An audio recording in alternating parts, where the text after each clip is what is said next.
ปินสลนะตีปึงกราบแนบไตไหวสาถวายความเคารพมายังครูบาอาจารย์พระมหาเถรานุเถระท่านเจ้าคณะพระสังฆาธิการพระภิกษุสามเณรเจ้าจุโตนจุองค์กุวัดวาอารามพร้อมถึงสำนักติภักสงฆ์โดยเจริญปอนมายังบรรดาปอออกแม่ออกศรัทธาสาธุชนนักศีลนักบุญคุณดีทั้งหลายบ่ว่าจะเป็นปอลงแม่ลงปอลุงแม่ป่าตั้งปีป่าหน้าเอาศรัทธาตินจองห้องวัดเถ่าแก่หนุ่มกำใจยิงต่างหลายตื่นจืนขึ้นมาเนาะก็หมุนคืนมาฟังรายการสัพเพเหระปะกินากะขอนลุงไก่แจ้งรายการเสียงธรรมแสงทองซึ่งรับผิดชอบบริหารเวลาดำเนินรายการโดยตนตัวแห่งอาตมาภาพเก่ากระผมตุลุงนันชัยวัฒนาคเสโนจัดรายการอยู่ที่บุญห้องส่งวัดพระธาตุดอยน้อยตำบลดอยหล่ออำเภอดอยหล่อจังหวัดเชียงใหม่มาปบมาปะกันในยามค่ำคืนไก่แจ้งเนาะวันพัดวันศุกร์วันเสาร์ก็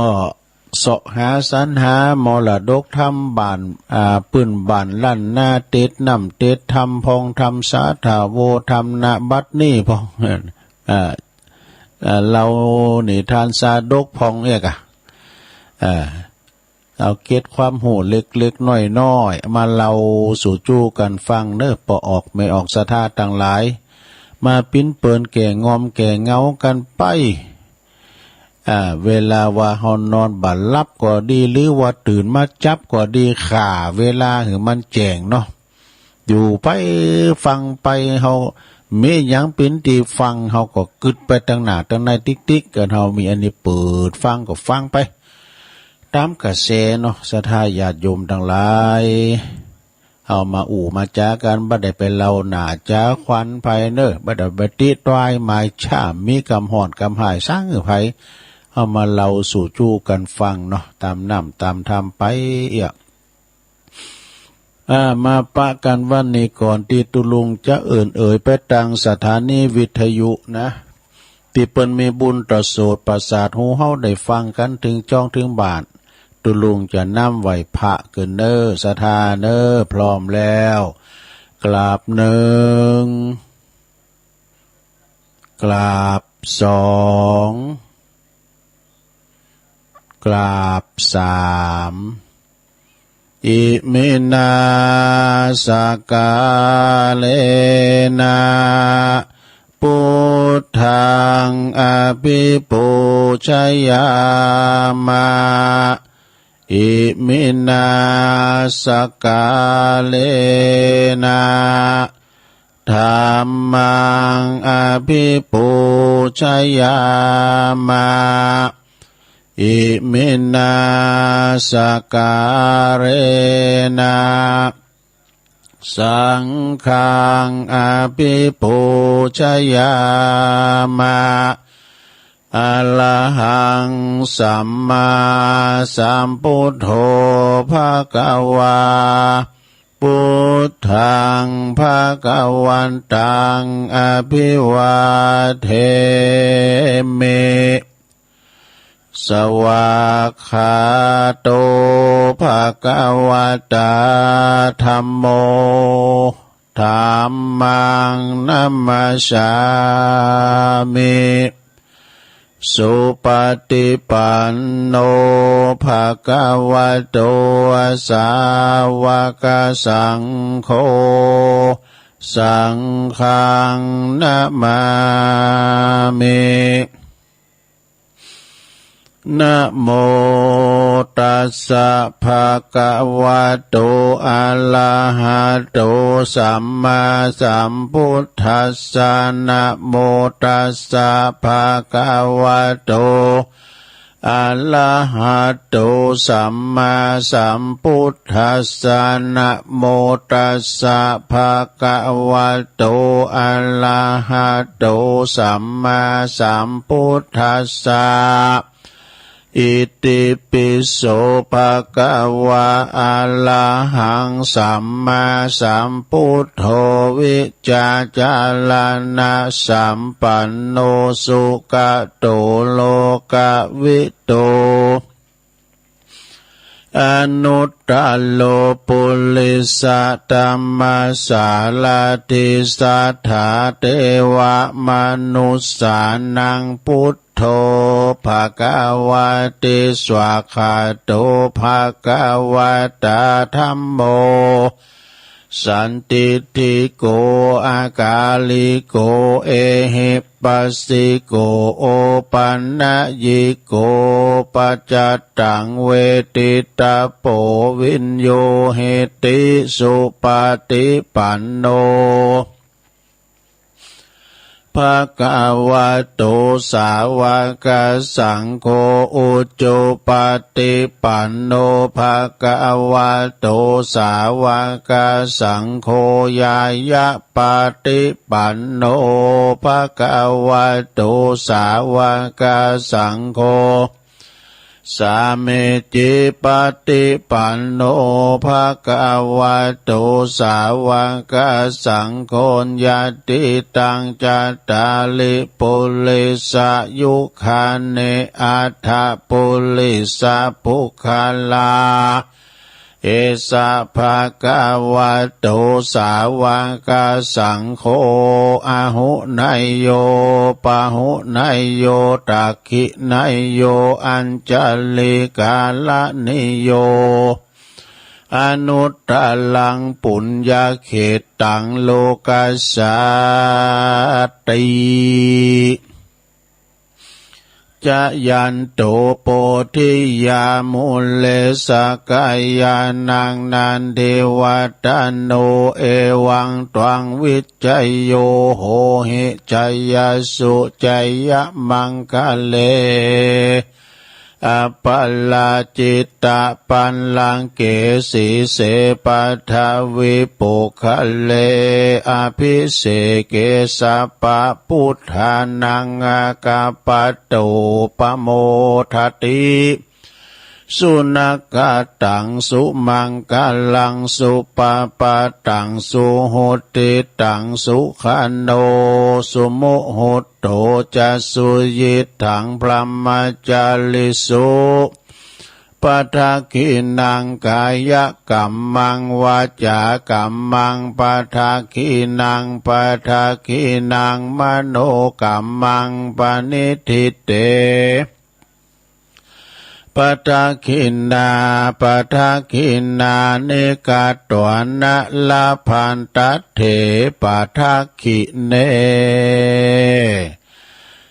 สัพพิติโยวิวาจันตุสัพพโลกโควินาศตุมาเตภวัตวันตรายโยสุขิติกายุโกภวะอภิวาทนาสิลิสานิจังวุตตาปัจจายโนจัตตาโลธรรมาวาทันติอายุวันโนสุขังปะลังเอาแล้วศรัทธาญาติโยมทั้งหลายตุลุงก็ปิ้นเก้าปิ้นโหนำสวดมนต์ไปปิ้นตีเรียบร้อย ก็ขอกุณพระติตไลรัตนะผ่านแผ่วพระแก้วเจ้าตั้งสามประการเนาะจงได้ดลบันดาลมาปกป้องคุ้มครองรักษาครูบาอาจารย์ขวงแก้วตั้งสามวัดวาอารามประสงค์องค์สามเณรเจ้าอยู่กับวัดกับวาปินเนอร์นาบุญศรัทธาได้มาสักการะบูชากราบไหวเนาะยึดเหนี่ยวจิตใจปอออกไม่ออกศรัทธาได้ปันชิ้นปันปอนเนาะปินเนอร์นาบุญศรัทธามีการมีงานก่อนนิมนต์ครูบาอาจารย์พระสงฆ์องค์เจ้าไปทำพิธี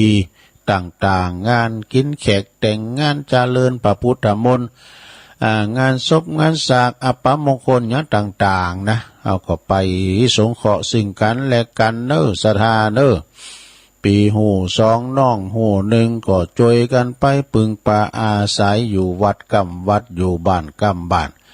พอหลวงไม่หลวงก็มันกันเนอให้มีสุขภาพพลานามัยสมบูรณ์แข็งแรงกินข้าวลำกินน้ำลุงได้มี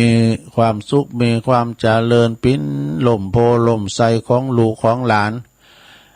ส่งกำลังใจไปหือปล่อยแม่ที่เดินเหินไปไหนมาไหนบ่ได้นอนติดต่างติดเต้งก็ดีเอาวิทยุปิ้นกูปิ้นกีมนะลงเด้อ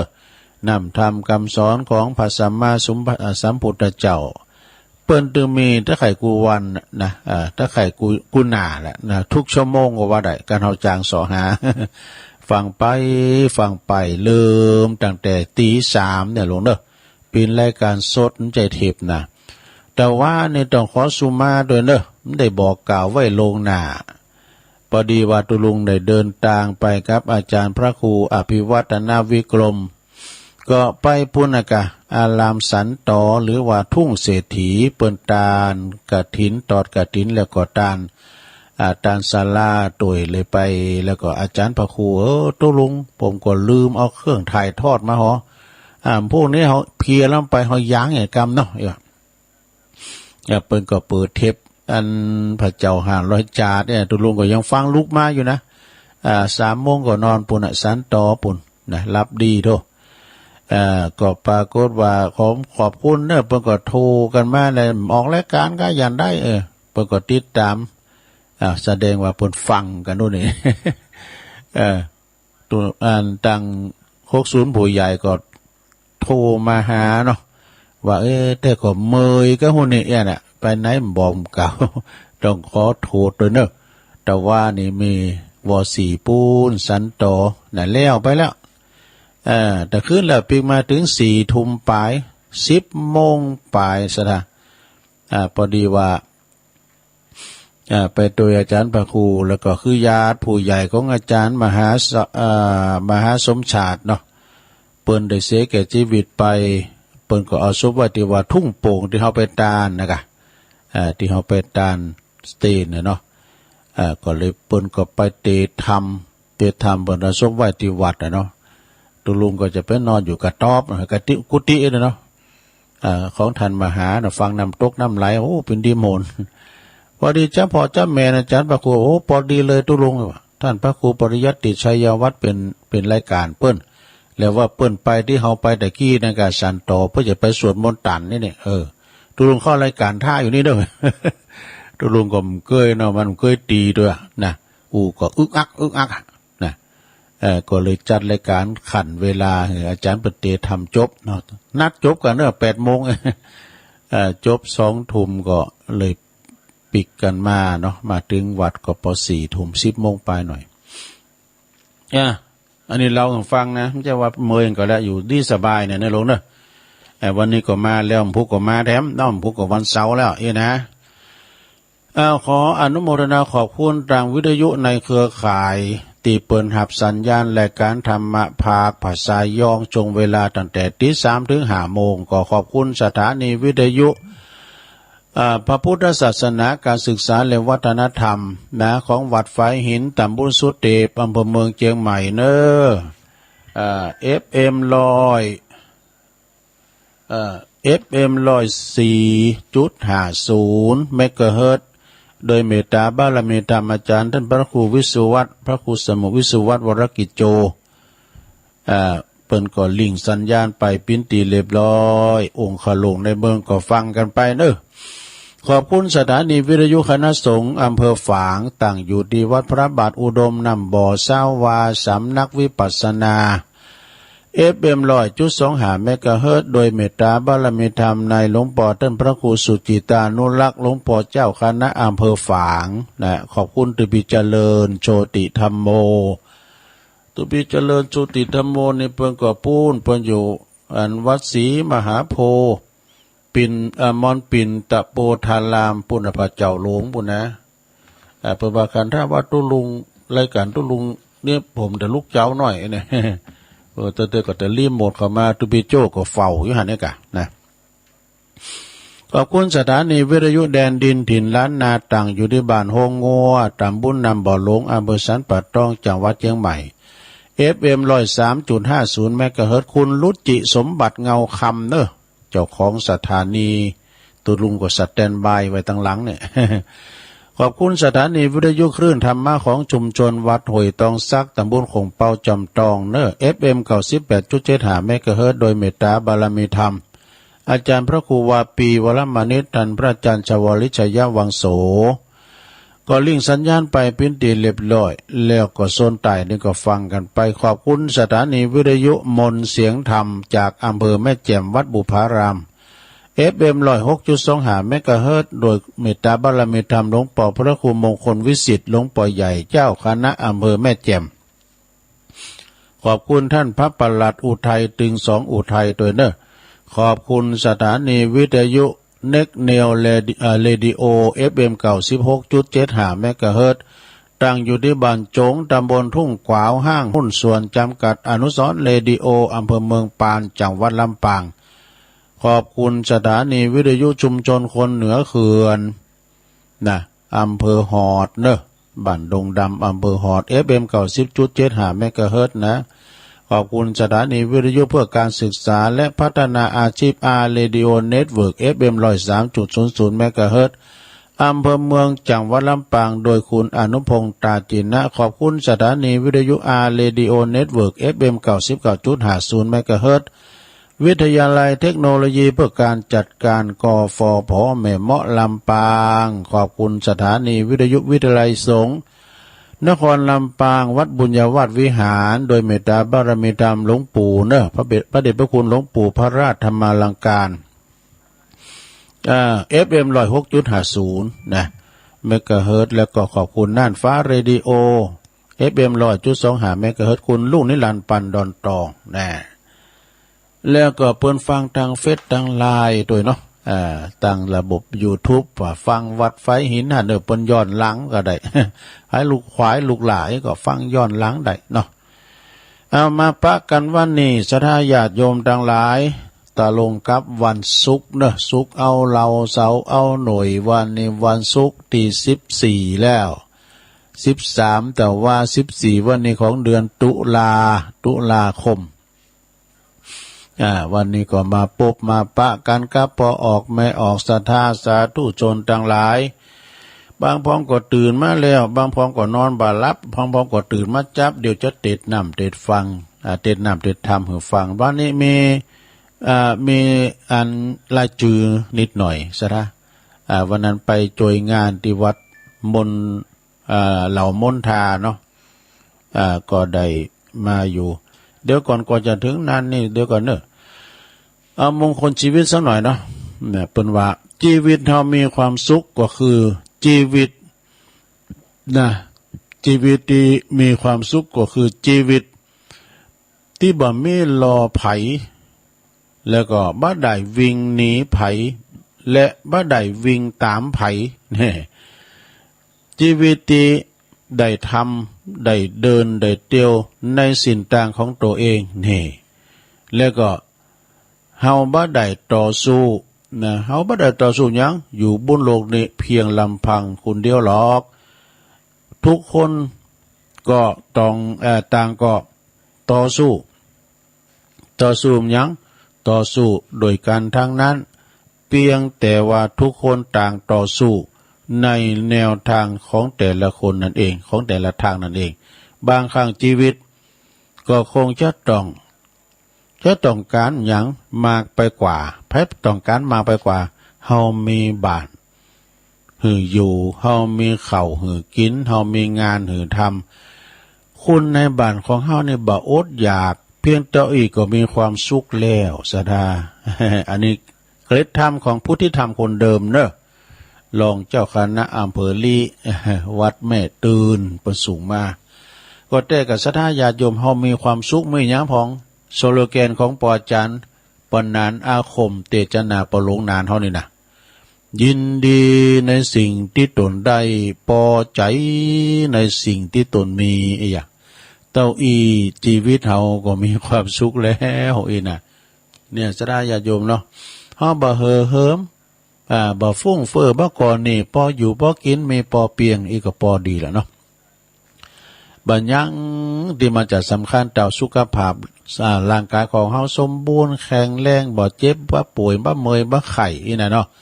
เปิ้นไปได้ไปเปิ้นอยู่ได้อยู่เปิ้นกินได้กินเปิ้นทานได้ทานเนี่ยพุทโธมันโมนอกโมนใจศรัทธาญาติโยมบ่เคยบ่เจ็บป่วยไข้บ่ได้ติดต่างติดเตงคือมีสุขภาพพลานามัยความสุขเกิดจากการที่ว่าเฮามีโรคภัยไข้เจ็บสุขมีหลายแบบเนี่ยอย่าว่ายะสุขเมืองคนสุขเมืองบุญสุขเมืองฝ่าสุขไปหน้าคือพานิพพานใจมันติดปากได้แต่นี่นะสุขมีข้าวไว้กินสุขมีแผ่นดินไว้อยู่สุขมีกู้นอนนำสุขมีเงินมีคำติ้มถุงติ้มไตสุขได้อยู่เฮิรนหลังใหญ่มุ้งกระดานสุขมีลูกมีหลานมานั่งแวดเฝ้าสุขของคุณหนุ่มคุณเฒ่าได้ฟังนำฟังธรรมอย่างอี้ศรัทธาญาติโยมทั้งหลาย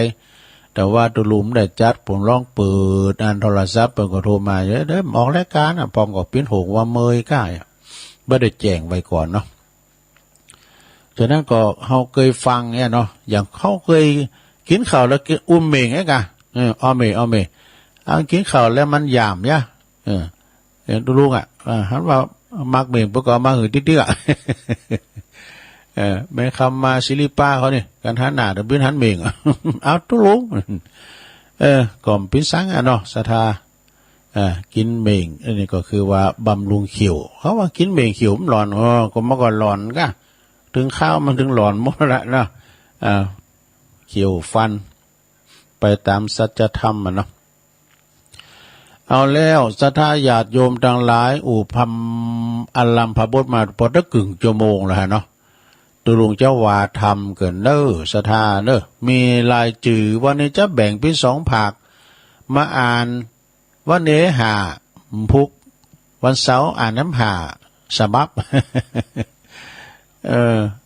อ่านถึงศรัทธาได้ฟังเปิ้นหอมกันมีลายนี่นะศรัทธากันมีลายว่าไปกินหันตานี่แล้วเปิ้นตุลุงอันนี้หอมอินตาละเน็ตเด้อเอาอันนี้ลายเนี่ยไปจ่ายกาอินตาละเน็ตเดิน700 728ก็38เอาสตางค์เปิ้น750เปิ้นทอนมา2 บาทหลวงพ่อก็ฝากไปถูกข้างคุณละตีดูหลวงพ่อก่อนเน็ตนึงลุงก่อนเน็ตนึงปันปลายอันนี้2 อันให้มันดีมันใจว่าได้ไปอยู่ไปหับตาที่ไหนนี่อยู่บนดอยมึนในฟ้าแมพนะลุงเด้อก็ได้หมู่นี้ที่เปิ้นนี่นะก็ทะลุทะไหลกันไปจุยกันไปเนาะศรัทธาเนาะแล้วมันก็เว้ยนี่เดียวก็เดินแหละนะฉะนั้นก็เดี๋ยวก็จะอ่านให้ฟังนะไปห้อมการเน็ตการติดการทำกันเดียวก่อนเอาแต่ว่าทำกันเนื้อศรัทธาเด้อฟังไปก่อนรับไปฟังนำฟังธรรมมรดกธรรมนำธรรมคำสอนขององค์พระสัมมาสัมพุทธเจ้าก็ทำเมืองพองทำบรรยายพอง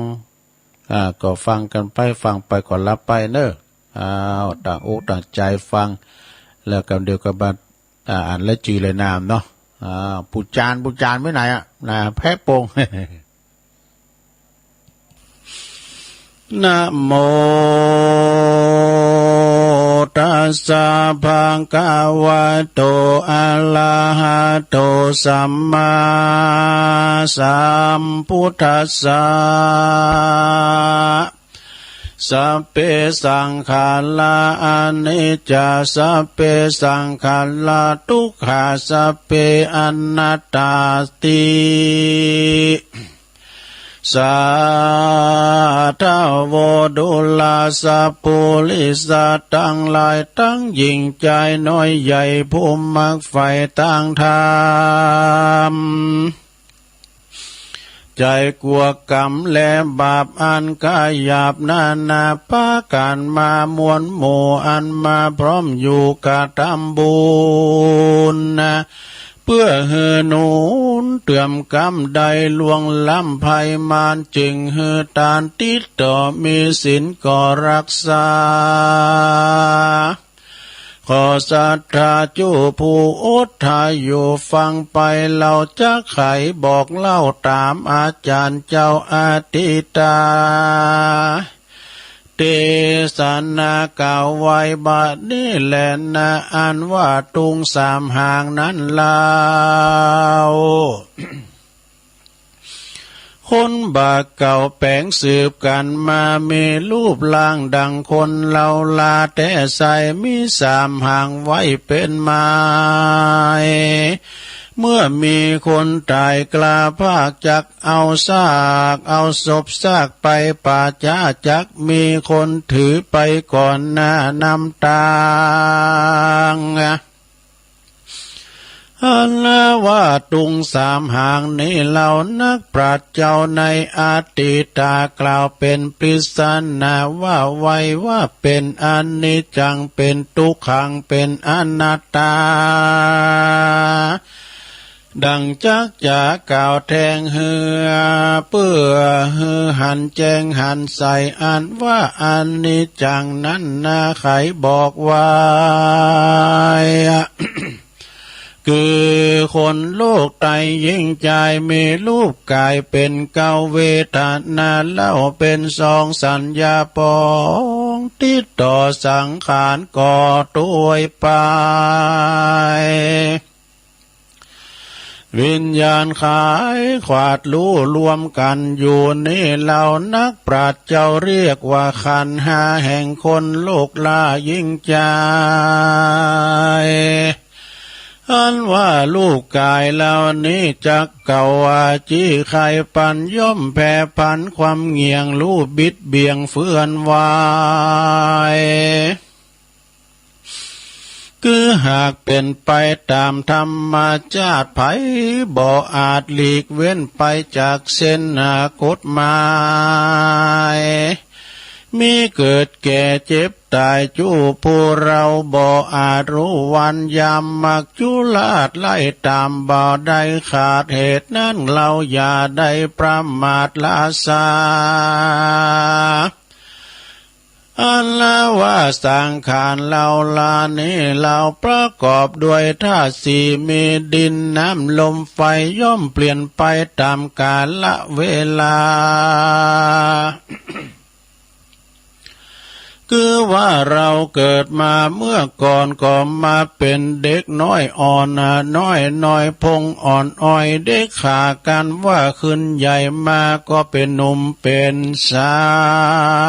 วบ่เมินบ่ยาวแต่เราก็มาถึงแก่เท่าจะลามีเกศาผมงอเขียวฟันออกวุ่มเว้าว่าเนื้อนางนั้นเราเหี่ยวแห้งย่อนยานไปจู้แห่งตามตัวยามเมื่อใครหัวก็มาดูพังลายปุ่นดีอายตัวเก่าบ่เหมือนเก่ายามหนุ่มเนาแต่ก่อนหูนั้นก็มาผ่อนบอดได้ยินฐานะทานเนลมออกคลี่อึ้งอ่างแม้นจักเงียงหูฟังมันก็บอดที่แจ้งตานั้นก็มาดังแสงอันเป็นเอาดูมืดมัวเมาบ่เป่งป้อยกะแล้วก็ยังอิดอ่อนม้อยหิวแรงเปียทีก็ซ้ำมาแฝงอยู่จะใจป่าเฮือใดเครื่องขีดสังขารมีเป็นดังนี้อันนักปราชญ์เก่าจี้ไขว่าเป็นอนิจจังนั้นแหละนาดังมาดังหันมานั่นใส่เห็นผาใหญ่ดอยกว้างก็ยังรูดแตกมั่งเปปังล้วนเป็นอนิจจังเสียงไข่ ไม่น้อยใหญ่ดงดานสิ่งมีวิญญาณและบ่มีวิญญาณหลายและล้วนแล้วแต่เป็นอนิจจังลู่เปปังความเงียงบ่มันเตี้ยงเววนจุ้มหมู่คนโลกไตสัตว์น้อยใหญ่ทั้งหลาย เกิดตายดังในพระเก่าที่เป็นคาถาว่ายังกินจิสมุทัยธรรมังสัพพันตังนิโรธธรรมังว่าสิ่งของอันมีในโลกใดเมื่อเกิดขึ้นใดในเบื้องต้นหัวตีย่อมมาอยู่ดีตั้งอยู่ดีย่อมแปรผวนเป็นขาจวนแตกมัง บ่เหลือค้างแต่ข้าจ่ายต้านต่างลายมวลหมู่จงพลัมรู้ตามธรรมเหตุนั้นพระองค์คำตนโยดเทศนาโพธิกล่าวจี้อันว่านี่แหละคือสังขารตั้งอยู่บ่เมินบ่นานก็มาความเงียงบ่มันเตี้ยงเป็นอานิจจังเป็นทุกขังจะใจบ่เว้นไว้เสียคนและนาตุงทางทัดแต่นั่นไปนักปราชญ์กล่าวไว้ว่าเป็นทุกขังพุทธาพระพุทธทางตนโยดเมตตาโพธิสอนมาว่ามนุษย์อันว่าคนเหล่านี้หนาทุกยามมาเมื่อเกิดเอากำเนิดเป็นคนทุกทาลนไม่มาดมียามเมื่อมีพยาธิมาแฝงเปียที่แหลงมาคอนทุกบ่อผ่อนแต่เหล่าย้ำแก่เท่าจะลาทุกขเวทนาอ่าวไม่ยามเมื่อไกลจักตายท่านต่างหลายมวลหมู่จุงพรำรู้ตามมีแด่เตอทุกแถมประการหนึ่งสายคือทุกอ่าวไม่เต็งใจย้อนว่าไฟกิเลสเป็นเก้าเหตุปามามีคือเมลากะตัณหาถอยไล่โทสะไม่เดือดเคียเครื่องขีโมหะมีมืดบอดบ่แจ้งรอดหันใส่อันว่าไฟกองนี้ใส่กันว่าเผาไม่ใจคนได้ย่อมเผาไปบ่ขาดน้ำเหือไม่มาดเววาบ่เหมือนไฟธรรมดาสักกากมันลุกไม่หากเป็นเตื้อบ่ล้างเลือเมื่อนานส่วนอันว่าไฟอาหารกิเลสเผาจิตเจตยิ่งใจเหือร้อนหลายเหลือแลบ่เว้นแว่คืนวานจ้องวันจะใจเหือเอาไม่เครื่องขี่ตุกจักหนีกลาดกร้อยย้อนกิเลสถอยหายหนนั่นแหละนาแถมประการหนึ่งเหล่านักปราชญ์เจ้าสอนมาว่าคนอนาถายากไร้แอวเตียวว่าใจขอตานเป็นอันนาทุกผ่านต่ำกอยทุกจองหอยเครื่องขี้จุ้มคนมีกองเงินคำถมป้อถมนาก็กลัวโจรมาลักย่องเอาไปไว้จ้องไปได้ก็กลัวไฟจักไม่จักหลับได้ยินยากก็มาเป็นทุกข์หากด้วยมาคนอนาถานั้นเล่าว่าคนมั่งเตาถมทองก็เป็นทุกกองอันใหญ่ทุกเอาไม่เสมอกันนั่นแหละนาแถมประการหนึ่งใส่คนโลกใจสงสารมีอุปาทานยึดมันว่าอันนี้อันนั่นก็มาเป็นของกูบ่ได้พิจารณาดูสันติเฮือแมนที่กองดีทุกย่อมนี่ทุกย่อมมีมาก่อเฮือปั้นปอเตงใจกันเองในคืดไว้ป้อยบ่ได้ดังหวังทุกป่าปังไม่เดือดเตียนย่อมเกิดด้วยมา มียศถาศักดิ์ใหญ่กว่าจักใดหายสูญมีลาภโนนหลายลากว่าจักพลากไกลกลาคนนินทาว่าร้ายก็เป็นตุกป้ายมาปานแถมประกาศหนึ่งเหล่านักปราชญ์เจ้าเตสานาว่าจุมทุกขานั้นสายจะเกิดใดมีมาย้อนปัญจขันธาตังหาแห่งคนโลกลาโลกาปัญจขันธานิลาวหากเป็นเก้าทุกขี่กันบ่มีขันหาทุกก็พรากนาเนหายต้านต่างหลายมวลหมู่จุงพลัมลู่ขี่ยาดังนักปราชญ์กล่าวไว้เพื่อเฮอได้จำหมายว่าสังขารตั้งหลายนั้นนะบ่มันบ่เตี้ยงรู้ความเงียงเปปางเป็นอานิจจังเป็นทุกขังอยู่ใจใจนั่นแหละนาห่างตุงทัดนั่นไปนั่นใส่คือหากมาได้พิศนาธรรมว่าสัพเพธรรมาอนัตตาอันว่าธรรมต่างหลายเป็นอนัตตาบ่อันว่าปัญจขันธาตังหาแห่งโลกแห่งคนโลกลาสงสารเป็นทุกการกอดตังแห่งทุกทางโดยมาลู่เปปายาแยกลู่มั่งแต่ขาดใจอันว่ารูปกายแห่งเรานี่ลาวบ่ใจของเฮาเตี้ยงแต่สัจจะเน่เป็นตาลาหากยืมปื้นมาใจเป็นเตื้อใจเป็นใจเป็นเมื่อเป็นข่าวบ่เมินบ่ยาวสักกาเจ้าจักงากลาพลากมวยมั่งก็บ่เหลือข้างอันใดจักเป็นขีดเต้าไปสู่ลงดินสูญใส่หินต่ำไตบ่เว้นไว้ยิ่งใจแต่เตียนย่อมตายจูผูบ่เว้นวู้กู้เสียคนย้อนอาตาตนบ่ใจตัวตนตัวเก่าแม่นจักบังคับเล่าสันได้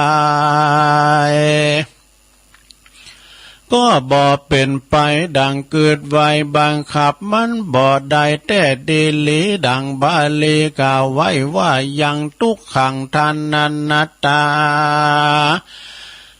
ดังนี้เป็นตนอันว่าทุกขังหลายแลอันเป็นอนัตตาแต่ดีลีรู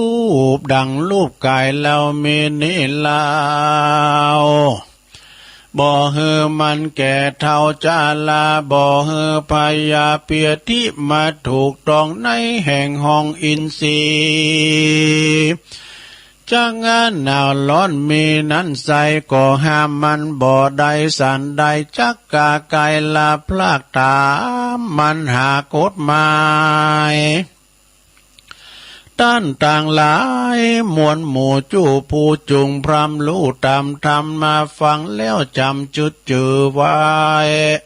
เอาเป็นไม้ไตน้ำต่างว่าตุงสามห่างนั้นเหล่านักปราชญ์เจ้าอาติตาเก่าเป็นปริศนาว่าเป็นอานิจจังเป็นทุกขังเป็นอนัตตาอานิจจังนั้นนะบ่มันบ่เตี้ยงมันทุกขังนั้นก็มาเป็นทุกข์หนักหนาอนัตตาแถมเล่าคือว่ากายานี้เราบ่ใจเป็นของเฮาบ่ใจของเขาสักกากตามมันหากปาไปบ่มีไผเต้ใส่บังคับมันบ่ได้เป็นตาลาตาสมาเหตุนั้นเราสัตตาเราเตาต่างหลายมวลหมู่ยานับอยู่นับกินมีศีล58ได้อาจารย์แขวดตัวไปเพื่อเป็นปัจจัยเตรียมกรรมใดหลวงล่ำเครื่องขี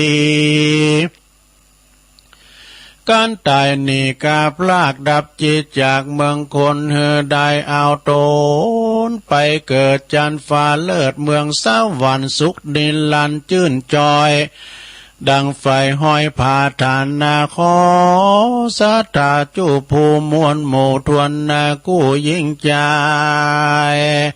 สุขสบายเตี้ยงเต้าตุคำเจ้าสวัสดีแด่เตอเนติตังขียาสังวานาวิเศษจาห้องเหตุกล่าวยังปริศนาธรรมตุงสามหางก็บางโกมสมเรสเด็จแล้วเต่านี้ก่อนแลสาธุสาธุสาธุจบลุงไปศรัทธาญาติโยมทั้งหลายตุงสามหางนี่ศรัทธามีคุณมาถามว่าตุงสามหางแปลว่าอย่างตุก็พระพุทธพระธรรมพระสงฆ์นะกันมันก็ถูกโยนะมันตรงประเด็นไหนเนาะคือว่าอนิจจังทุกขังอนัตตาวะนะเพื่อก็แปลได้หลายอย่างตุงสามหางปริศนาธรรมในมรดกธรรมปืนเมืองเนอศรัทธาอนิจจังบะหมั่นบ่เตงหูความเงงไปมาเนาะทุกขังอนัตตามีตัวตนนะวางเปล่านะสามอย่างนี่นะศรัทธาญาโยมประวัติไตรลักษณะอีว่าไตรลักษณะก็เรียกอนิจจตังอนัตตาอย่างนี้นะเปิ้นก็ว่ามันเป็นของที่บัดเตงแต่แน่นอนเนี่ยเพราะว่าอนิจจังไอ้นะเนาะมันก็จำเตอเฮาจะถ่าฟังเนี่ยน้อยวันนี้ตุไปไหนให้ดักวิทย์เนี่ยอนิจจังแต่น้อยว่ามันได้เอาเครื่องถ่ายทอดไปสักกรรมไปเซ็นต่ออาจารย์พระครูเฮาพักให้ครับนักตุนมันเพียแล้วไปวันค่ำนะอาจารย์เนี่ยเพิ่นดีกับเพิ่นนอนในรถบ่ก็หลับไปน่ะตุลุงพอแมกไหม้มันคืนน้ำไข่หันอย่างเด้อคืนละปีมาก็บ่ดึกนะแล้วก็จบไปแล้วศรัทธาญาติโยมทั้งหลายนะติดนำติดธรรมไปมรดกธรรมสัพพะทานังธรรมะทานังชินาติก็ขอยกบุญกุศลนี่ทำกรรมเนื่องเจ้าก็ลืมประกาศไปคือว่าไอโอนนี่เปิ้นอยู่ปุ่นสันมะกรูดสันกูดสันโก้เนาะสันเราไอโอนนี่เปิ้นปีนอบตเลยไอโอนเปิ้นก็ได้เสียแก่ชีวิตไปอันนี้ก็อันต่างตุปิกอบนี่เปิ้นก็ลายมาตุปิกอบนี่เปิ้นก็อยู่วัดสันมะกรูดนะว่าโอ้แสดงความเสียใจเอามันไอโอนโดยอายุเปิ้น61 ปีเองฮะแม่ดีเปิ้นก็โทรมาแถมแม่ดีสุวรรณล้อมโตฮู้แล้วกามโอนมันตายไปแล้วฮู้อยู่เวลามีการไม่งานต่างปุ่นไอโอนนะเพิ่นก็เอารถมาต่างตุลุงไปช่วยงานทางสั้นกูดเนี่ยก็ตกใจเหมือนกันน่ะตุลุงก็อยู่ไกลกันได้เปิ้นจะเขินศพผูกกะหานอวันเสาร์ได้ตุปีกอบว่าน่ะก็ขอแสดงความเสียใจด้วยเด้อตุลุงก็ขอติดน้ำติดธรรมนี่ส่งไปหาดังไอโอนด้วยเด้อนะเปิ้นก็ได้ดำรงตำแหน่งเป็นอบตตัวเยอะกะในนาทีเนาะก็เนี่ยก็อนิจจังทุกขังอนัตตานั่นแหละศรัทธาเนาะหมันเตงก็ขอจิตดวงวิญญาณไปสู่สุคติสัมปรายภพเน้อไอโอนเนาะ แล้วก็แถมทานหนึ่งก็แม่บันเทิง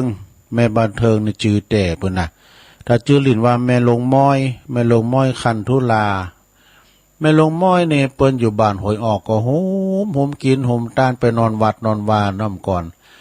ตั้งแต่เปิ้นเฒ่าเปิ้นเตียวไปไหนมาไหนได้นี่ก็ติดต่างติดเต้งก็ได้ไปวัดไปว่าใจนี่ถึงตึกนะอายุเปิ้นเมื่อ80เก่านะ88 89เพิ่นก็ได้เสียงบุญเสียงชีวิตไปเนอก็ขอบุญกุศลที่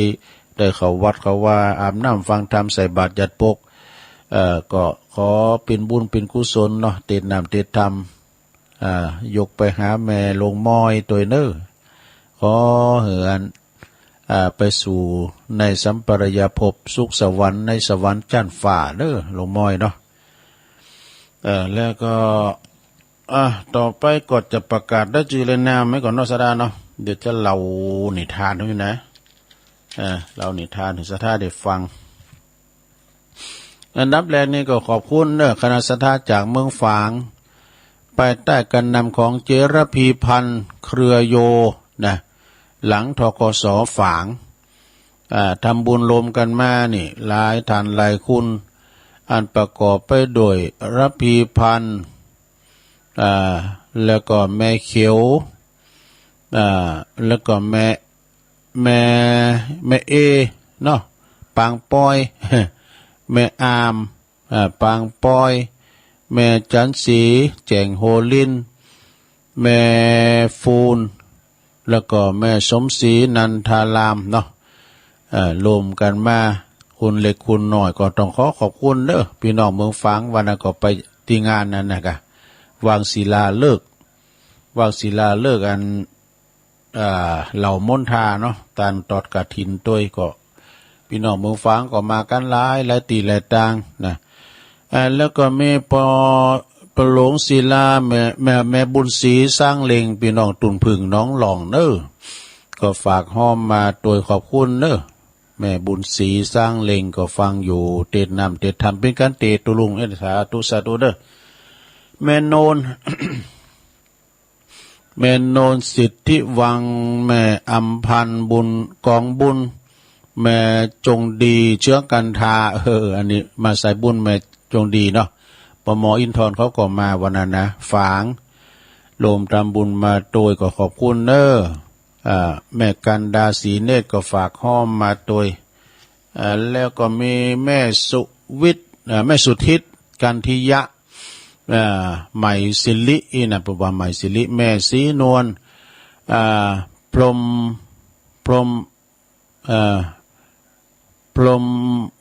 อ้นกะเนาะพรมอ้นบ้านวังทานทองนะและแม่วิไลประภาสิทธิ์เนี่ยวังขามป้อมนี่นะรวมทำบุญมา1-2ขอบคุณนะแม่เนอะอันนี้ปอจันปอนานป้ออาทิตย์แม่สุ่มแล้วก็นางสาวพรนั่นน่ะเปิ้นก็อนุวงศ์นะอยู่โบกก้างเนอะโบกก้างสันกำแพงก็รวมทำบุญมาก็ปะกันที่หนมนทารามนะเนาะเพราะนั้นเพิ่นก็มากันหลายต่างสันกำแพงโบกก้างแล้วก็ได้รับแล้วเนอะแม่ก็ฝากท่านมหาหือละนะคุณแม่โบราณจำปาอิ่มพร้อมเลยลูกหลานพี่น้องทั้งหลายบ้านโบกก้างสันกำแพงเจียงใหม่น้อมถวายปัจจัยเป็นธรรมทานเปิดอุทิศบุญกุศลไปหาพ่อแม่พี่น้องนะปู่ย่าตายายพ่อเกิดแม่เกิดเจ้ากรรมในเวรสัมภสัตทั้งหลายที่ลงหลับดับขันไปทุกดวงวิญญาณ รวมอนุโมทนากฐินวัดประทาดโดยหน่อยตัวอีกโอ้ขอบคุณนะแม่เนอะสาธุหอมกฐินวัดประทาดโดยหน่อยก็จะตอดวันที่16นะตุลานายทวีนางจันสิทธิ์ใจสิทธิ์อันนี้ก็พร้อมลูกหลานตาบะโอเนอะรวมทำบุญมาแถม1-2แม่จันสมใจปัญญาอันนี้คนเฒ่าโบกก้างดู รวมทำบุญมา1-2ขอบคุณด้วยแม่จันสมเจ๊ไพรหรือว่าคุณแม่อัมพาพันธ์แม่ไผ่ชัยเมืองยองบันเลินเนอะพร้อมครอบครัวปิ้นกันเตตุลุงยอง วัดประทาโดยหน่อย1-2ยินดีนะแม่เนอะเอิ่นเปิดดังคูบาเต้ตุลูกตุลานด้วยเนอะโธ่ปะละมีเปิ้นแหงขอบคุณด้วยเนอะแม่สัทธาแม่แก้วเอกเรื่องเนอะสีจุ่มนะแม่แก้วบันเลินตำบุญบันเลินนะรวมทำบุญมา1-2แม่โอนเขาเนาะแม่โอนเขาก็เอกเรื่องปอตั้งงานปอนะเขาหลายกับตั้งบันเลินนี่นะเคยไปช่วยงานโอ้เปิ่นฟังกันปอบุญตันแม่แสงลาป่าไล่มาบรรซือเหนือปาการติมนทารามเนาะจีดีสามยอดฟังกับเปิ้นหอมไม่น้อยลอยขอบคุณเนอะแม่บัวพัดกุหลันในเมืองฝางตุนซานเนอะตุนซ่านฝางตำบลแม่ศูนย์อำเภอฝางนะอันนี้การนำกาไฟวะตอลอยอตาลายาตุลุงยอง แล้วก็มีโยมพัฒนานแท้ตั้งวิจิตรไพศาลทำบุญกันเตตุลุง12วันนั้นเปิ้นมาปิ้นเจ้าภาพเปิ้นแป้งดอกแป้งโด่งกับอันแม่ครูธนวันชัยวงศ์โดยโทแป้งดอกแป้งโด่งงามแล้วมีอันนี้เจ๊ไพเนอะแม่อัมพาพันธ์ใจเมืองยองนี่บันเลินเปิ้นหอมพระครูอภิวัตรโอ้มวามก็เอาไว้นี่นะมันได้ป้ากันเด้อวานี่หาป้าแล้วก็ซองมันอยู่ที่วัดมาก็ป้ากันแม่แก้วเอกเรื่องบัญชีจุ้มหอมทันมหาสมชาติไม่ได้ป้ากันเด้อกันป้าก็จะเอาหือเปิ้นเด้ออันนี้น้อมถวายทำบุญมีคุณแม่บุญด่วนลำดวนทุนคำพร้อมครอบครัวถวายปัจจัย100 บาทเนอะแล้วก็ยาแถมหาโขดเนอะยาเปิ้นมาโดยขอบคุณแม่บุญด่วนฟ้อนดาบเด้อผู้ดูมาเปลี่ยนนามสกุลเปิ้นว่าแม่บุญด่วนลำดวนแล้วก็ทุนคำนามสกุลเปิ้นทุนคำตัวลุงก็ว่าแม่บุญด่วนฟ้อนดาบเปิ้นฟ้อนดาบฟ้อนเจิงโพโทฟ้อนเดิมฟ้อนดาบนี่เปิ้นเอาอันป่าแดงมาโถยดูอย่าไปจะลุงเจ้านายบันปากกองเปิ้นเด้อแม่บุญโดนนะแล้วก็อัญมาทุนคำพร้อมลูกหลานเนาะปากกองสารปีแถม12เนอะเอามีแล้วแต่อย่าเตียนได้อ่านนะก็เอาไว้ผูกยอมเอาเนาะเอาไว้เป็นเจิมผูกผูกก็ถ้าเตทำอยู่นะผูกก็ยังมีอยู่เนอะว่าโอ้เงายิ้มได้อ่านสักคำก็ยอมไว้เนาะยอมไว้ผูกอ่านครับเอาไอ้ตะอีก่อนมาได้กินเวลาเปิ้นนะผู้มีสัก4-5 ซองก็จะได้เตะทำเหมือนเปิ้นน้ำเอกนะวันนี้ก็เตะเปิ้นละเอาปอนรวมกันเกินเนอลงเด้อเอาปอนรวมกันเกินตึงลงตึงหลายศรัทธาอิจิตังปฏิตังตุมหังคิปะเมวะสมิชาตุสเปปูเรนตุสังกปาจันโทปนาละโสยะถามณีโจติละโสยะถาภาวะสัพพิติโยวิวัจจันตุสัพพะโลโกวินาศตุมาเตภวัตวันตรายโยสุขีติขายุโกภวะ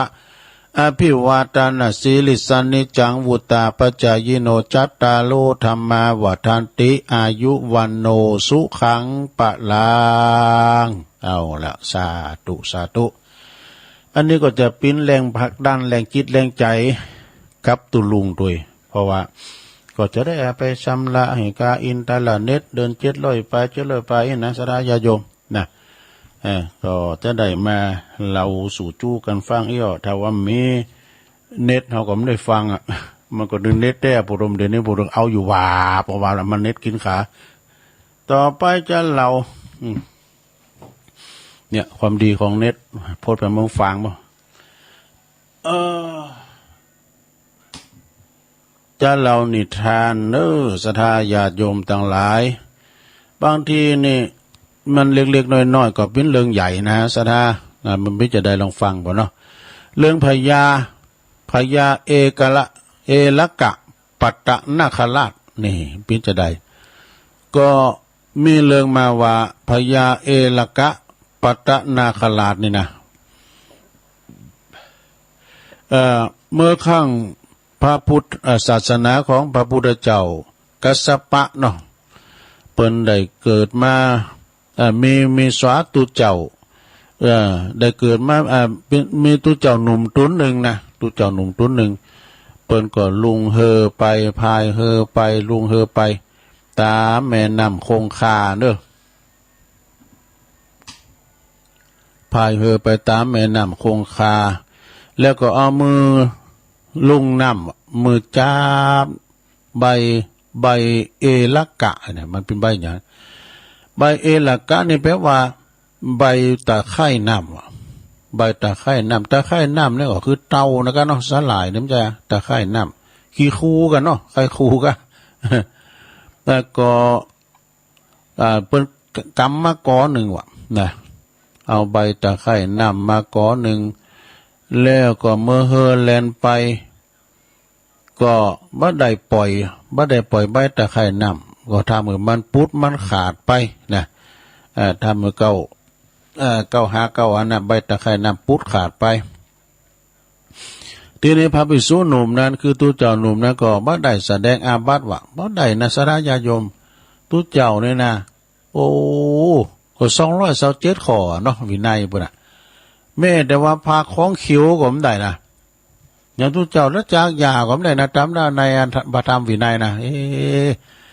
จะได้เอายาเผากันเพิ่นว่าโดโอ้คิงติ่งในการเอาแต่ถือหมดนี่นะ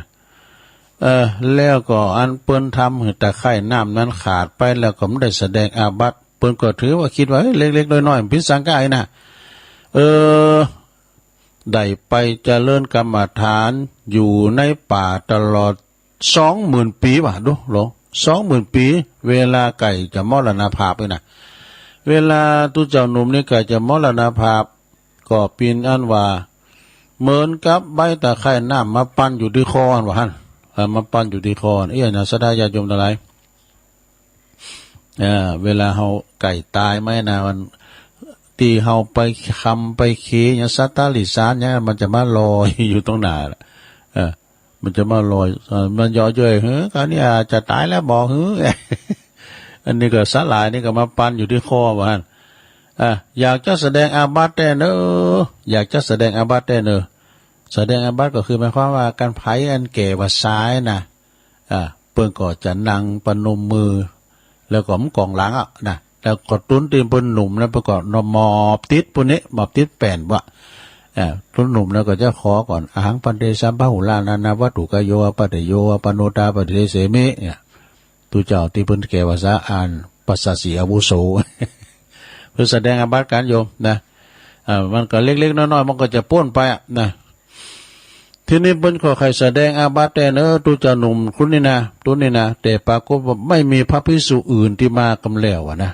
ก็เลยเกิดความกินแหนงใจว่าศีลของเฮานี่บ่บริสุทธิ์แท้กะเวลาเพิ่นมรณภาพไปแล้วก็ไปเกิดเป็นพญานาคว่าเป็นพญานาคตัวใหญ่เท่าลำเพราะว่าโตเท่าลำเรือใหญ่ว่าดูพญานาคเลยนะวันนั้นเพิ่นไปพอบ้องไฟพญานาคกันนะพุทธธรรมมีหนักอยู่กันเนาะบ้องไฟพญานาคกันนะ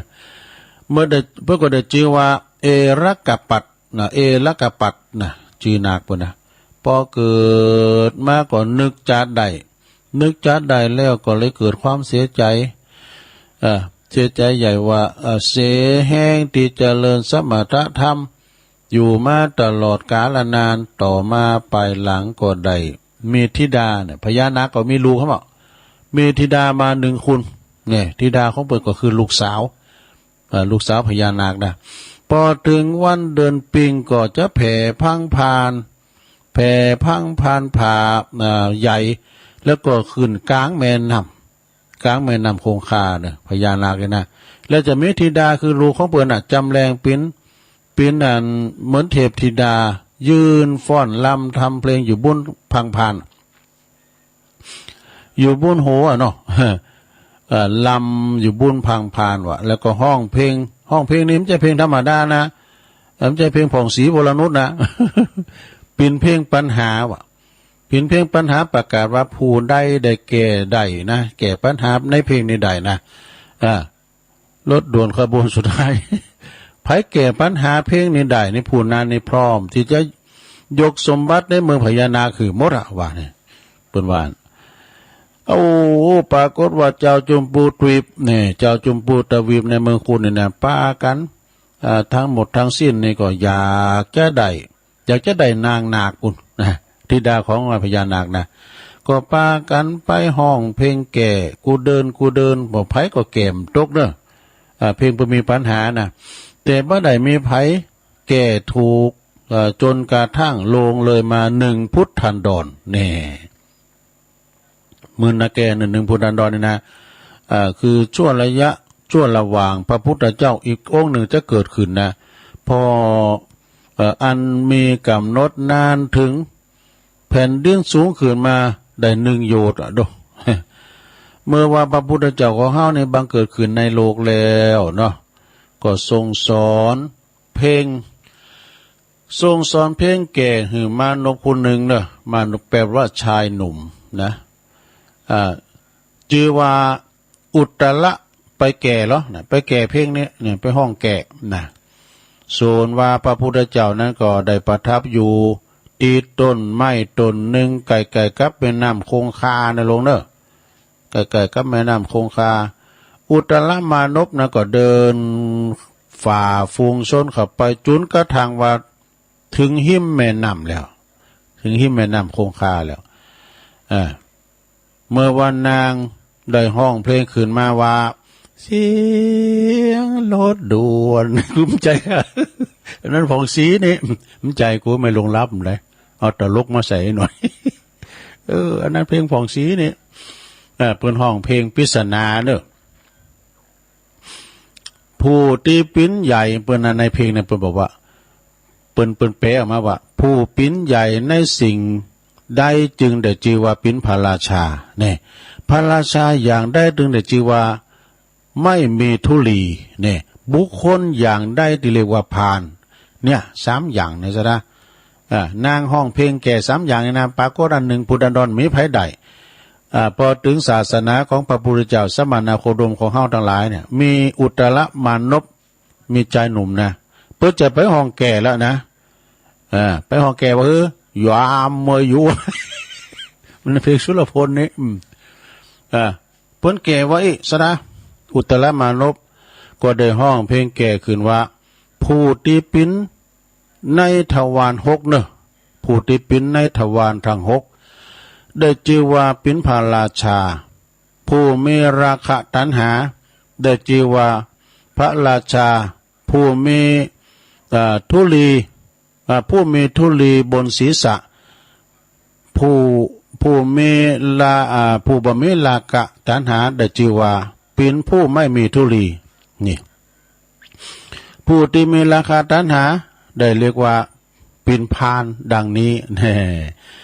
ลำดับต่อจากนางนาคเนาะธิดา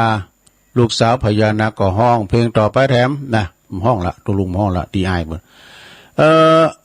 หยังนะเป็นพานไปแน่แปลว่าอะไรพัดคนผ่านไปย้ำมาปัดคนผ่านไปบัณฑิตกำจัดหยางผ่องบุคคลใด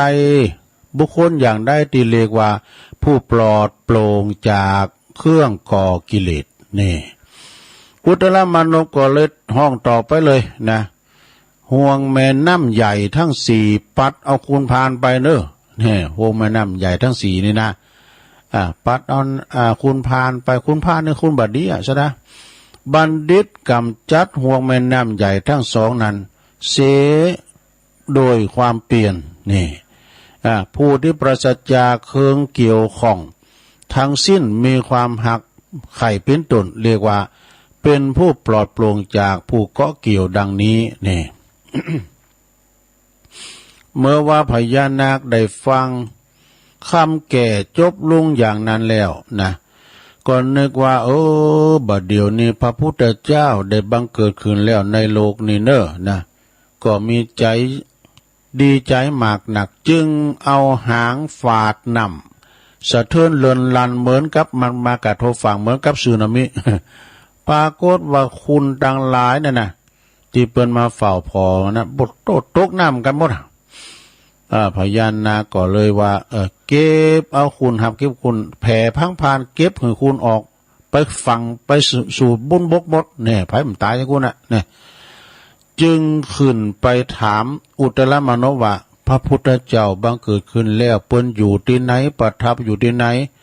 ปอหูทราบเลืองแล้วก็เลยรีบเข้าไปเฝ้าพระพุทธเจ้าพร้อมกับมหาชนก็เฮกันไปตามนั่นน่ะว่าดูนะเมื่อไปถึงตีเฝ้าพระกราบถวายบังคมแล้วก็ห้องร้องไห้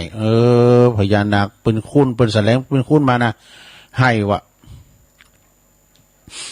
ร้องไห้พระพุทธเจ้าจึงตรัสว่า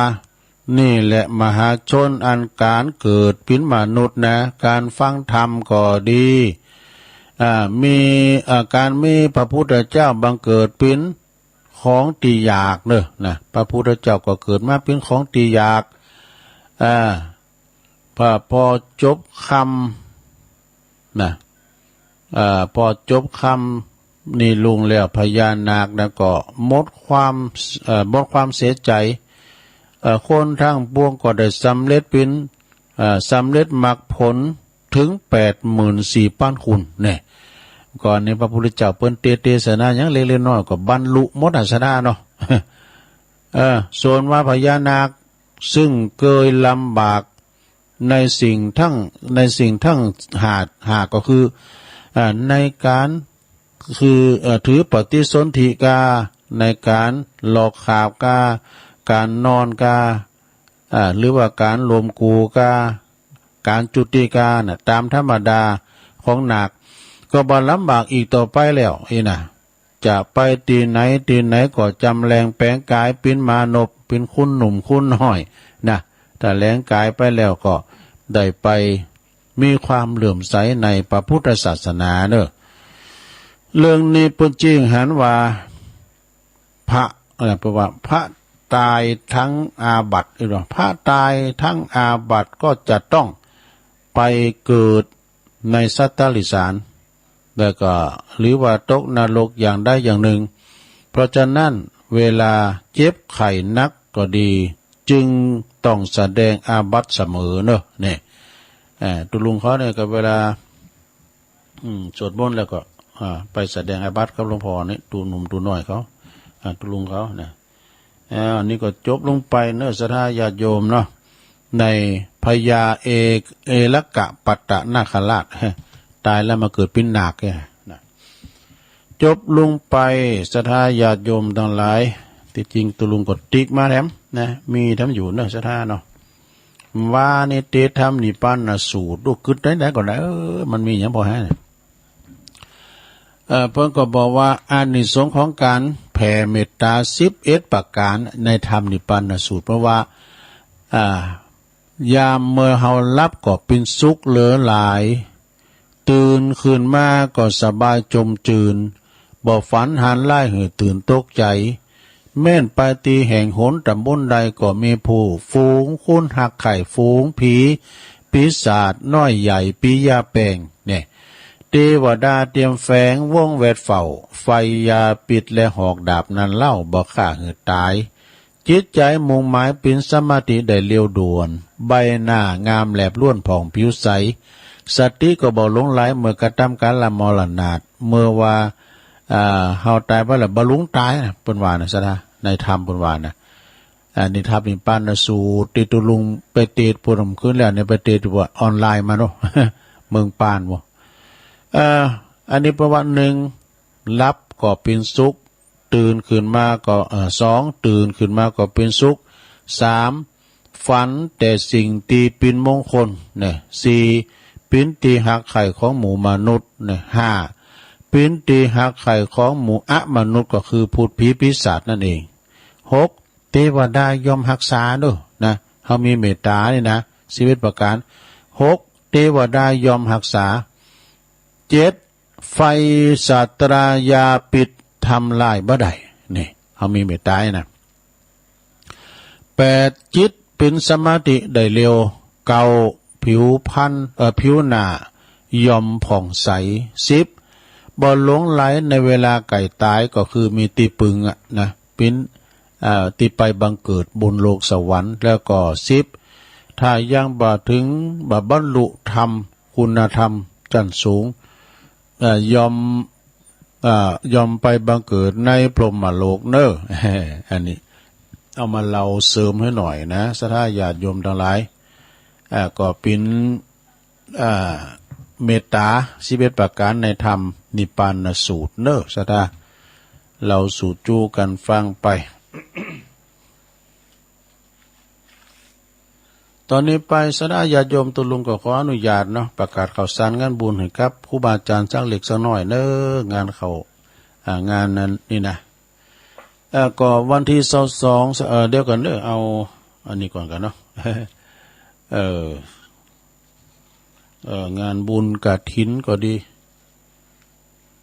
เก็บไปไหนก็เดี๋ยวก่อนเดี๋ยวดึงปะเนาะเอาว่าไปตามลำดับบ่ได้เลี้ยงเนอะ22ตุลางานบุญกฐินที่วัดม่อนห้วยแก้วอาจารย์พระครูกัลยาณปราโมทย์นะเปิ้นก็สร้างเมตเหมือนกันเนอะก็วันที่22ตุลา เดี๋ยวนี้วิหารเปิ่นก็จะเลี้ยวแล้วเนาะวิหารแล้วก็วันที่6 พฤศจิกาก็งานบุญกฐินที่วัดพระบาทอุดมน้ำบ่อเสาวาเนี่ยวัดที่ต่างแห่งสถานีเฮานี่นะแล้วก็วันที่23 ตุลานี่ก็เป็นวันปิยะโดยงานบุญกฐินวัดผาเงือพัฒนารามตำบลนครเจดีย์เปิ้นสร้างโบสถ์แล้วก็สร้างกุฏิเนอะในเมตตาบารมีธรรมครูบาลาหรือว่าท่านพระอธิการธงชัยวรธรรมโมเนาะสายบุญตังปุณนะ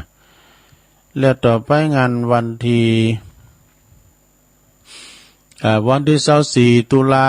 ก็งานบุญกฐินที่วัดพระธาตุดอยหล่อเนอะดอยหล่อเฮานี่นะวันที่24 ตุลาเนอะสถานเนาะลืมประกาศไปหลายวันนะวันนั้นตุลุงประกาศผิดไปก็เปิ้นแก่บอกให้ตุลุงวันที่4 ที่ 5เนาะพฤศจิกาก็เปิ้นจะมีงานปล่อยหลวงงานเฉลิมฉลองพระวิหารเนาะแล้วก็งานบุญกฐินด้วยที่วัดโหห้วยเนอะวัดโหห้วยก็ตำบลหนองโยงนะเปิ้นก็มีการแห่ชัดกันทุกวันเนี่ยวันนี้จะไปสายไหนหมดเนี่ยปีนั้นต่างงานปีน้องสะดามแม่บ้านเขานะเปิ้นไปถึงวันวันที่4นะก็เป็นวันห่างวันดาก็มีบวงสรวงก้ามีสวดมนต์ตันสมโพธิสวดมนต์ตันกันวันที่5ก็ใครแต่พระเจ้าโหวัดเขาอีกอะพฤศจิกาเนี่ยที่วัดโหห้วยตำบลหนองโยงอำเภอเวียงหนองหลองท่านพระอธิการพัทยาประภัสโลเนอะวันที่30 ตุลาก็งานบุญกฐินสามัคคีที่วัดป่ารกฟ้าตำบลหนองโยงอำเภอเวียงหนองล่องจังหวัดลำพูนเนอะเปิ้นบอกว่าเติมบุญหนุนบารมีสร้างมหากุศลประธานปีนี้ก็ได้รับอนุเคราะห์จากปออินตาแม่สมนาวงสายะพร้อมครอบครัวเนอะแล้วก็คณะสัตยาวัดป่าหกฝ่าทุกลังค่าเฮินเปิ้นก็เอามันยามันคือเอาพี่น้องบ้านเฮานะมาลมกินลมตานด้วยกันวันที่30 ตุลาเนอะในเมตตาบารมีธรรมอาจารย์พระครูสุนทรปัญญาลัตน์อันนี้ก็เป็นอาจารย์ของตุลุงแถมตุนหนึ่งเนอะตี60ผู้ใหญ่ตีตุลุงเคารพนับถือนะ29 ตุลาก็งานบุญกฐินที่วัดโพธิมงคลวัดน้ำเพอพระเนอะก็เวลาประมาณ9:39นะพระครูโพธิพัทราวุฒิเปิ้นก็ขอฝากประกาศมาโดยก็ตั้งบ้านหุงบนเนอะบ้านหุงนะน้ำเพอพระ16 ตุลาก็งานบุญกฐินที่วัดพรหมมงคลท่าล้อ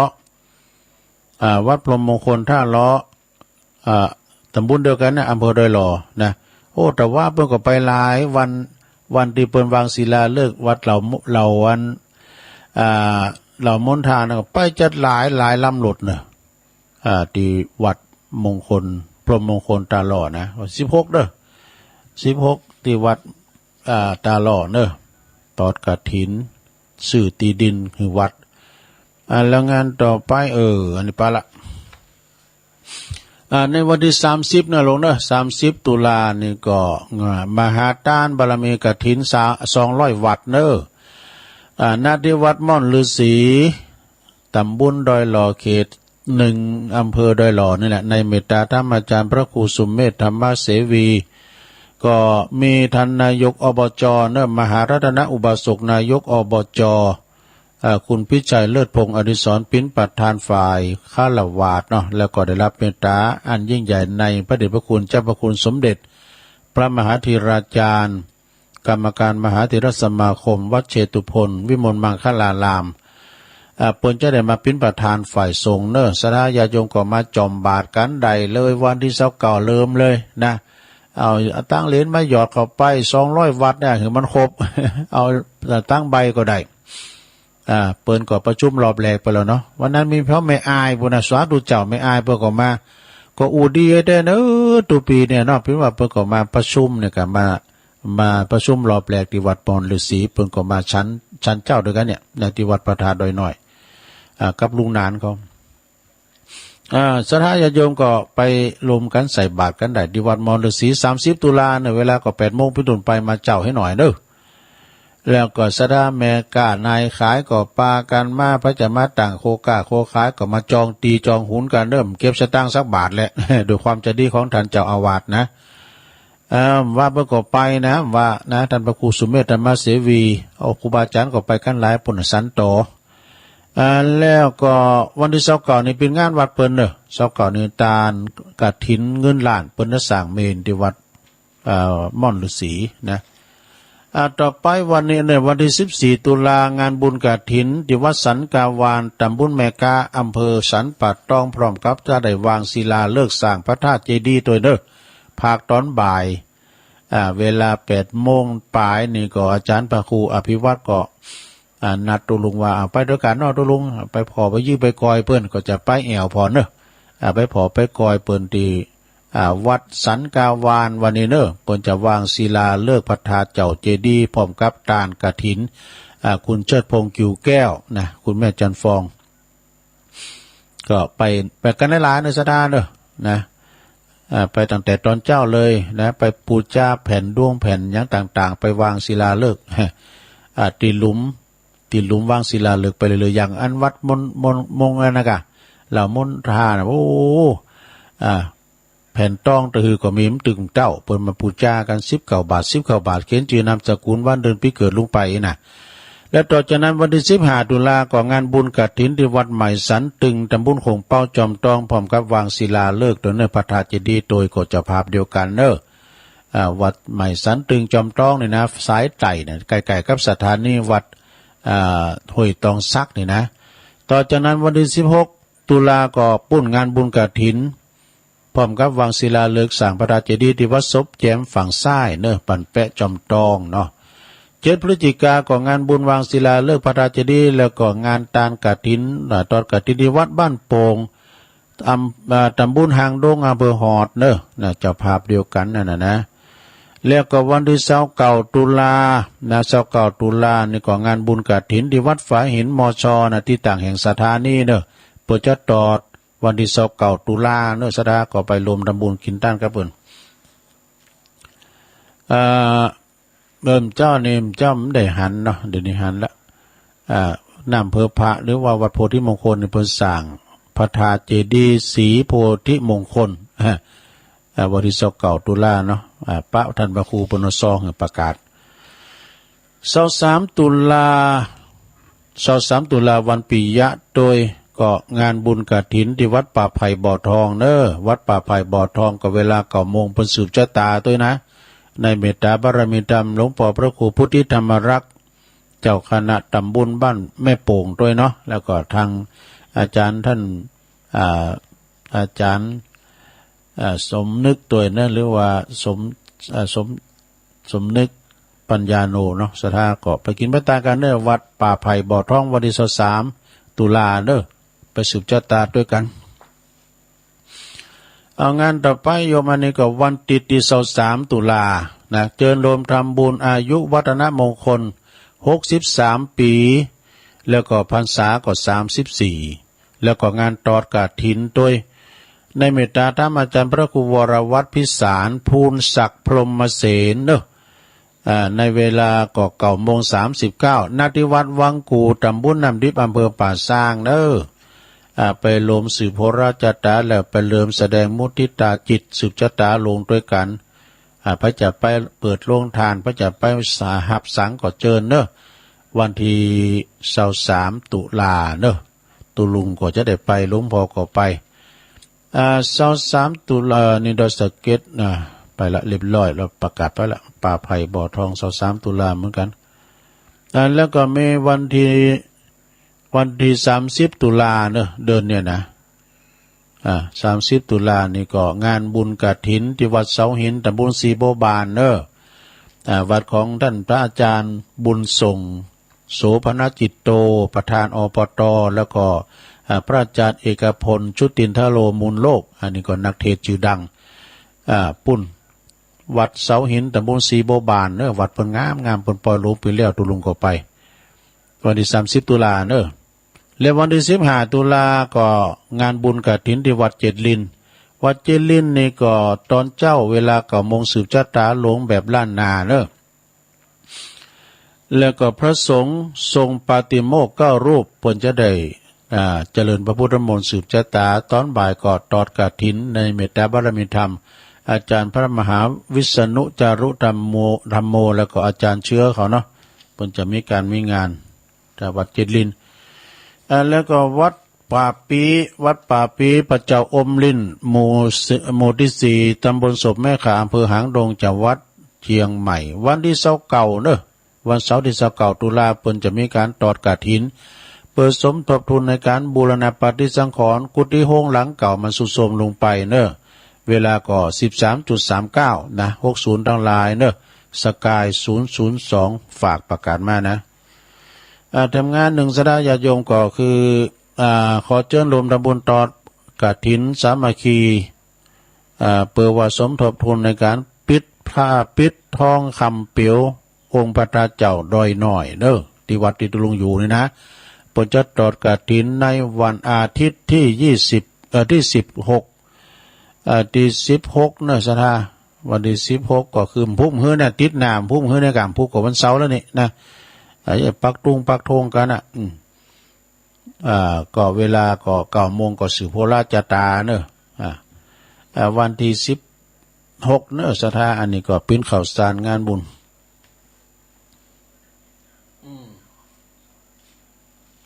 ข่าวสารงานบุญที่มายิบยกบอกสดาญาติโยมทั้งหลายได้ฟังเนาะ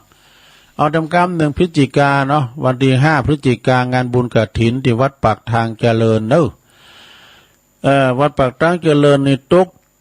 เป็นวันที่5 พฤศจิกานะช่วงตอนเจ้าก็ไปรวมทำบุญกินต้านด้วยกันเนอะในนามของท่านพระครูอภิวัฒนวิกรมได้ก็ไปโจยเปิ้นของตัวเก่าก็วันที่5ก็เขาบอกประกาศเชิญชวนเนอะไปรวมบุญกับเปิ้นนะฮะวันที่5 พฤศจิกา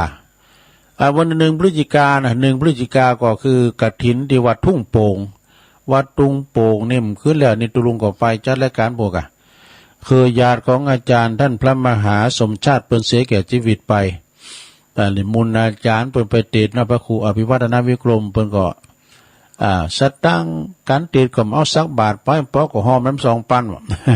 วิ่งเป่าเหมือนกันเนอะอำเภอเมืองปานบนสดา1 พฤศจิกายนนะงานบุญกฐินที่วัดทุ่งโป่งอำเภอเมืองปานจังหวัดลำปางก็ไปกินไปทานกันอันนี้เดือนพฤศจิกา6 พฤศจิกาก็งานบุญกฐินที่วัดดอยแดนเนอะของดอยแดนนี่ตำบลเหล่ายาวนะสถาญาติโยมประธานกฐินปีนี้ก็คุณแม่คุณอัมพาพันธ์แก้วอิ่มพร้อมครับคณะเนอะในนามของพระอธิการสุทัศน์ธนานชัยโยเนาะเจ้าอาวาสขนาดด้อยแดนน้ำยังถูมนะน้ำไหลผ่านหน้าพระเจ้าหลวงโอ้เพิ่นถ่ายเมื่อพอเนาะวัดปออดุลปาติคำเขาเนี่ยพลงสีวังบางคมเนตรเขาเนี่ยแม่สายพินเขาเนาะอันนั้นตุงปู่แดงก็อันแม่จำปีวงฟันเนาะแล้วก็วันที่6 พฤศจิกาแถมงานบุญกฐินเนิดบิวัดพุทธศรีคีรีบันแปะนะตำบลบันแปะพูนะพุทธศรีคีรีอำเภอจอมต้องในเมตตาธรรมอาจารย์พระอาจารย์วรรณชัยชัยยานันโทเด้อเปิดก็จะตอดกันวันที่6นั่นเวลาบ่าย39 บ่ายโมง39ก็ไปรวมกินต้านด้วยกันวันที่5 พฤศจิกาก็ที่วัดหนองเฮงเด้อตำบลสันติสุขอำเภอดอยหล่อในบารมีธรรมของอาจารย์พระครูวรธรรมานาถเปิดจะทำบุญอายุวัฒนมงคลครบ60 ปีพอดีนะก็ไปตอดกฐินด้วยแล้วก็ไปมุทิตาจิตไปแสดงความยินดีเปิดอายุใครก็ขึ้นมา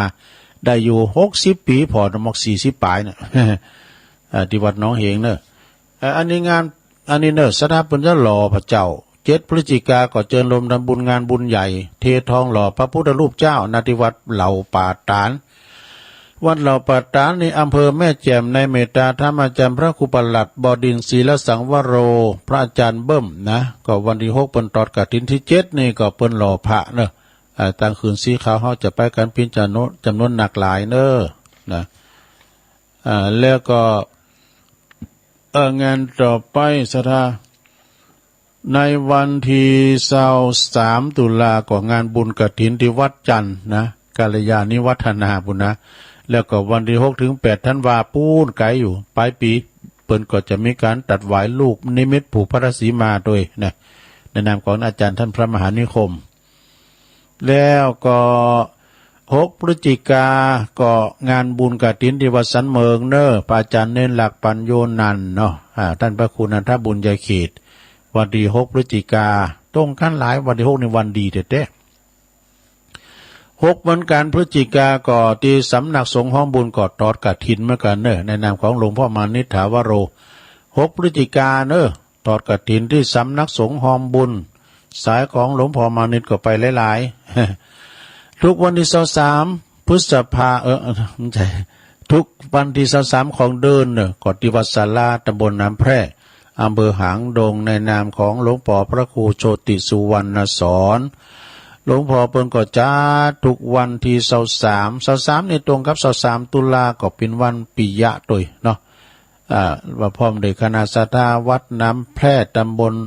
วัดศาลาตำบลน้ำแพร่เปิ้นก็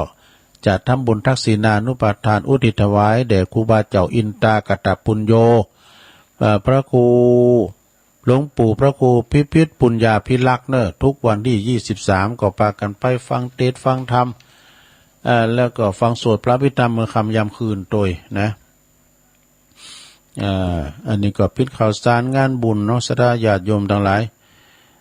แล้วก็มีแถมหลายความจริงในงานบุญกฐินนี่มีให้กูวัดเนอะศรัทธาเนอะมีให้กูวัดหรอกเพราะว่าอันนี้ตามไล่ที่เป็นสุกมาพองนะตัวลุงเก็บตกมาพองเองนะฉะนั้นวันนี้ก็ศรัทธาญาติโยมทั้งหลายวันนี้ก็อันเดียวก่อนนะขอขอบคุณพี่น้องศรัทธาที่เปิดมากินมาตานวันนั้นนะ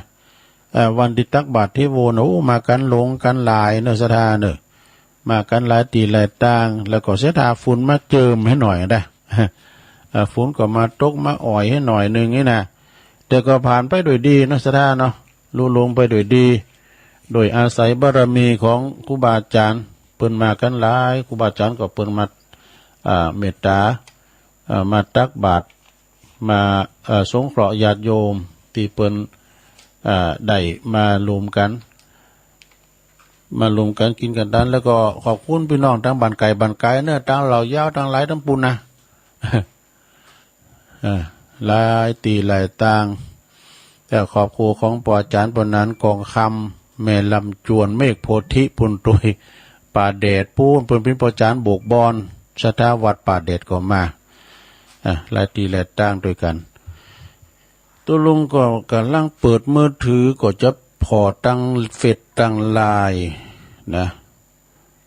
เปิ่นส่งตั้งตักตั้งไลน์มาเนาะท่านพอก่อนต้มคืนแต่ตัวลุงก็ไม่ได้เปิดแม่จงดีนะคุณแม่จงดีปหมออินทร์เชื้อกันทาก็ตักมาเนาะกฐินวัดทุ่งสิทธิก็ปะกันเปิ่นมากันหลายพี่น้องเมืองฝางนะขอบคุณแม่จงดีด้วยเนอะแล้วก็มีแม่จันเพ็ญคำโพธาแม่เฮียนะเปิ้นก็เฟซมาพระอาจารย์วันใหม่เนอะเจ้าสำนักเหล่ามนทาตักมาคุณแม่จิรพันธ์โมป้อกับไวสาตุลุงฟังอยู่เนอะเพราะว่าตอนเจ้าบ้านใดไปอันนี้เปิ้นอยู่แม่ขจารปุ่นนะนิกรชัยน้อยตัวเนอบ้านน้องหล่องกลุ่มเทพาลักษณ์17ตัวแล้วก็เฉลิมใจแฮปปี้มีเดียเนอะปีนั้นหลอดตัวแล้วก็แม่จันเลื่อนใสจากเวงตาการวันนี้ออกรายการที่วัดเฮาเนี่ยกับพัฒนาหน่อยได้แม่เนอะแล้วก็มีชมรมสกาย76โดยแม่ศรีธรจากหนองบัวชัยประการโดยฟังอยู่แล้วก็มีคุณแม่กันดาศรีเนตรจากหางดงฟังชัดเจนดีนะแม่ลงสายฝนจันคุณนะพี่น้องหลายปิ้งน้องผาขาวแม่อุ้ยน้องเนี่ยอันนี้ก็ฟังอยู่แล้วก็แม่น้องแม่อุ้ยน้องแล้วก็แม่น้องนี่นะเพิ่นก็มี2 จื่อหรือว่าจะคุณเดียวกันเนาะแม่ลงพลอย พลอยมานีจากป่าห่าตำบลเมืองจี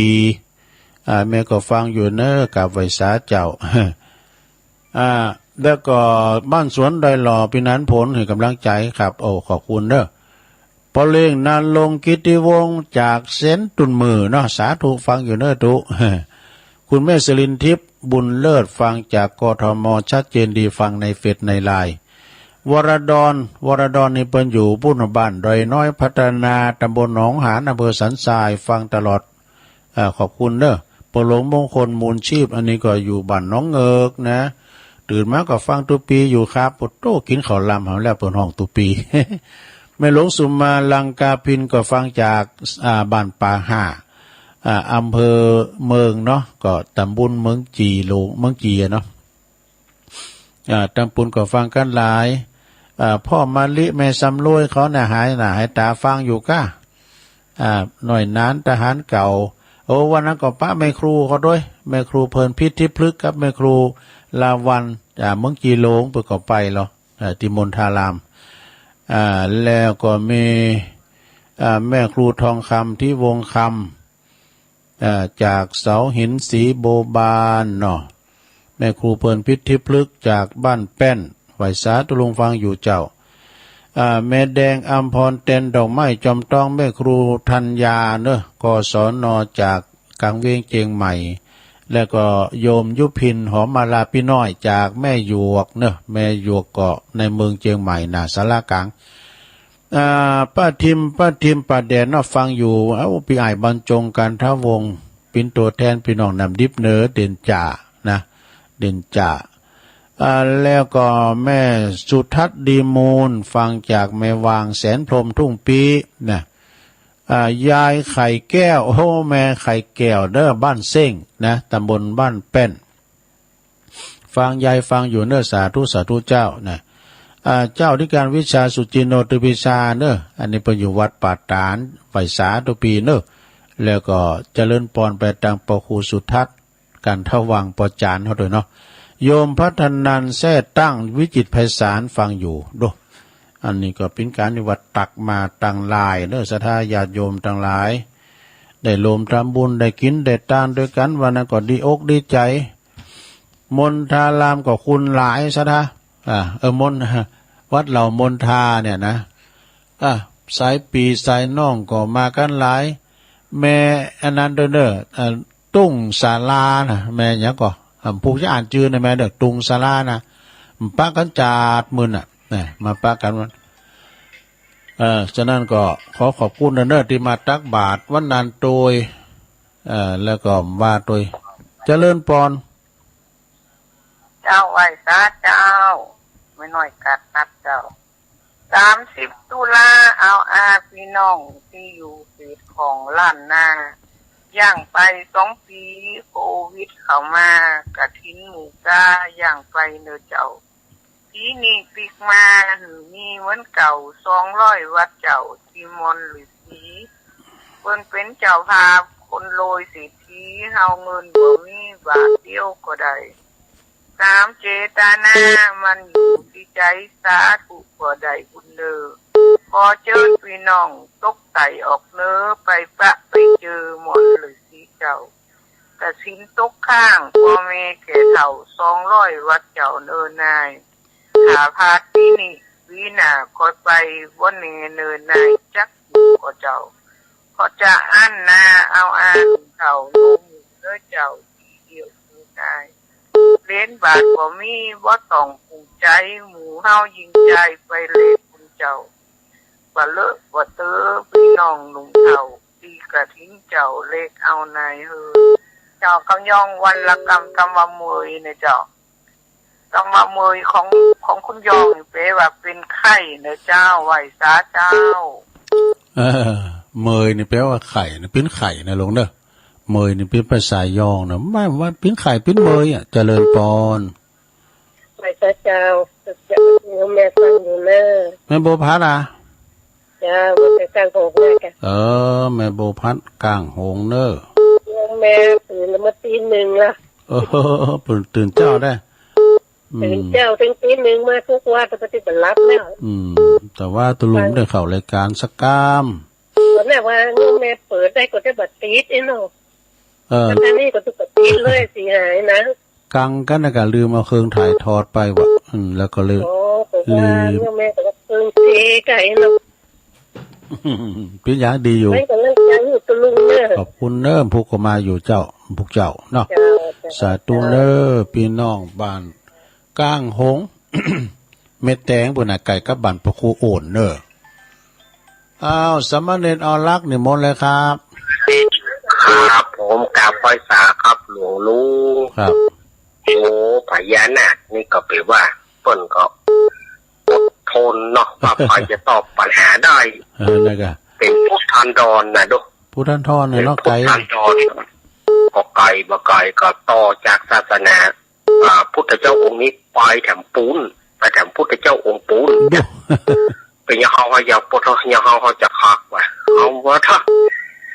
บ่คักแล้วลูก6-7 วันมีไปต่อพอยปอละอันนี้เปิดก่อนแต่ว่าเปิดก็มีการตอบภาพกันเปิ้นถือว่าเนาะมันถึงมีเงื่อนแก้จนได้นะครับเนาะแม่น่ะมีเงื่อนแก้จนได้แต่ว่าก็อนุโมทนากับลุงที่ไปร่วมทำบุญกุศลเนาะครับเนาะแต่ว่าที่ผมไม่ได้ไปครับเพราะมันระวุ่นระวือกันหน่อยเนาะแต่ว่าเดี๋ยวครับแล้วก็เดี๋ยว5 โมงผมมีธุระจะโทรหาลุงแหมกำหลังไม้นะครับได้กันครับผมกลับไปสาครับโอ้ขอบคุณเขาก็ถามหาเน้นหลักอยู่เรื่องบ้านเตียนตุลุงเขาไปแล้วเพิ่นได้ถ่ายทอดที่ปุ่นน่ะอันสันโตเจริญปอนจะได้สักเจ้าไปลุงโอ้แม่สีทอนะแม่สีทอนนี่ว่าได้ฟังเทปแบบนี้วันเนี้ยอันนี้เสียงสดเนอะอันนี้ใจเทปนะหนองบัวชัยปราการเนาะเจ้าชัดเจนดีนะตุลุงเอาดีกันชัยปราการเจ้าเขาแบบดูดมเมื่อเช้านี่ได้ฟังเพลงตุลุงเคยเมื่อเช้าเนี่ยวันเดี๋ยวนี้มันมีโฆษณาละกูเตือนมันโฆษณาแผ่นสปอร์ตไปสาเจ้าตุกูเตือนต้องอันเปิดก่อนเวลาเพราะว่าเขามีแผ่นสปอร์ตเนาะเจริญปอนว่าสาเจ้าแม่โบพาราฟังเจ้าโอ้วันนั้นเป็นไปกันหลายนี่เนาะวันนั้นเจ้าเปิด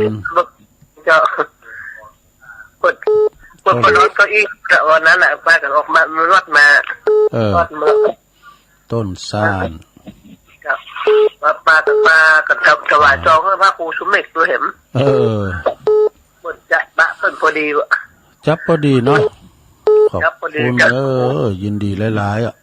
ๆเวลาลุงเขาว่ามันคุณกับมาชุ่นกับวันนั้นเนาะแม่น่ะ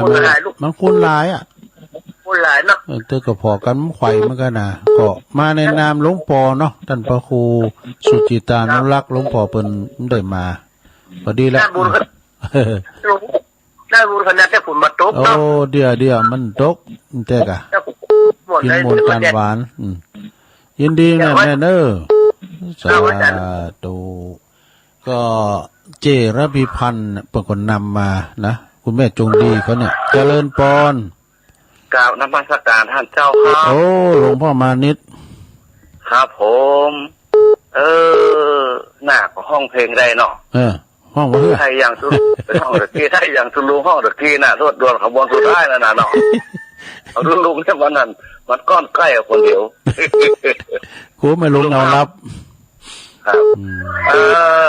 อันจะปิดทองที่วัดพระธาตุดอยน้อยกะครับนั่นน่ะถ้าเบอร์ถ้าสัก8 โมงไปผมขอใส่หลังใบผมจะได้ทำบัญชีของธนาคารถ้าจะได้โอนเงินไปทางธนาคารไปถวายกับเรียนวัดพระธาตุดอยน้อยนี่นะจะเป็นเจ้าศรัทธาปิดทองพระธาตุเกิดมาจากหน้าเงืองามผู้มีผิวพรรณพุดทองดังทองมาเจอเนาะครับผมผิวพรรณครับแล้วนะก็เขาโอนไปตรงนี้เอาหลังไว้สัก8 โมงไปหลังจากผมบิณฑบาตมาแล้วผมจะไปออกประกาศเสียงตามสายที่เจ้าศรัทธาตนนะครับบริวารกฐินแต่ว่าคัดแล้ว ว่าอะไรขาดเกินก็จะเอาวันนั้นอ่ะพร้อมกับตีพระธาตุมาให้มาหอมมาฮับเป็นเจ้าภาพพระธาตุฮับหมู่วัดโดยแถมขอบคุณเนอะอาจารย์ไงเพราะนั้นเราไม่จ้องบนไปก็ตักแล้วผมฟังวิทยุที่ถ่ายทอดอ่ะหน้ากากเป็นประกาศแม่จ้องนะครับผมแม่จ้องแล้วครับผมมาฟังผมผู้เสื่อช่วงเลือกออกเพราะว่าใครไอดีแต่ก่อนเสี่ยงไม่ออกไปไหนมันก็ได้อ่ะแล้วก็ถ้าหลังเสี่ยงนี่ก็มีว่าถ้าเขาไปปุ้นมันใครตาหน้าใจหาถึงแต่ถ้าเลยฟ้าท่านมหาสมชาติวันที่ท่านมาเทศที่วัดสำนักสงฆ์ของบุญเนี่ยจ้ะว่าท่านไป3 อย่างยินดีหลวงพ่อหลายถ้าผมไปสาครับบุญความเคารพครับ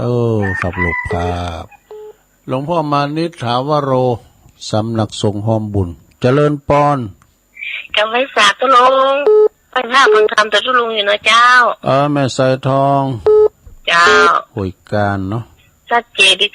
9.8.5เนี่ยเจ้าดีแล้วกำลังใจตุลงนะเจ้ากำไว้ฝากเจ้าสาธุเจ้าน้ำลี่ถ้าด้านโหลดพองแล้วเนาะน้ำนองเจริญปอนกาพระศาเจ้าตุลงแม่สมพัฒน์เจ้าฟังอยู่เจ้าฟังจะมาฟังเพลงบะเก่าแม่ย่อยสันทรายลวนพิศวาสขึ้นมวนเจ้ายินดีเจ้าสาธุสาธุเป็นกำลังใจนะเจ้ายินดีอนุโมทนา0899556506เจริญปอนเราภาษาเจ้าลุงอันนี้ก็อุตสาวบุญนะอุตสาวคุ้มตะวันให้กำลังใจที่ลุงเนอะยินดีกะรับเรียกแรงมาว่า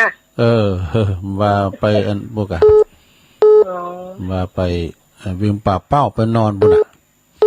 นอนบุญเนาะฝนตกจำเยอะอะมีแล้วฝนอ่ะมีแล้วมีละจะเข้าสู่หนาวแล้วเนาะยินดีเนอะสันกำแพงคุ้มตะวันเมืองวะเนาะว่าคุบาได้สังเกตอะไรนะว่าก็คุบา40,000นะเพิ่นก็เป็นโคศกอยู่หันตัวเจริญปอนภาษาเจ้าตุลุงแม่สาวรักเจ้าใส่ประการเนาะเจ้า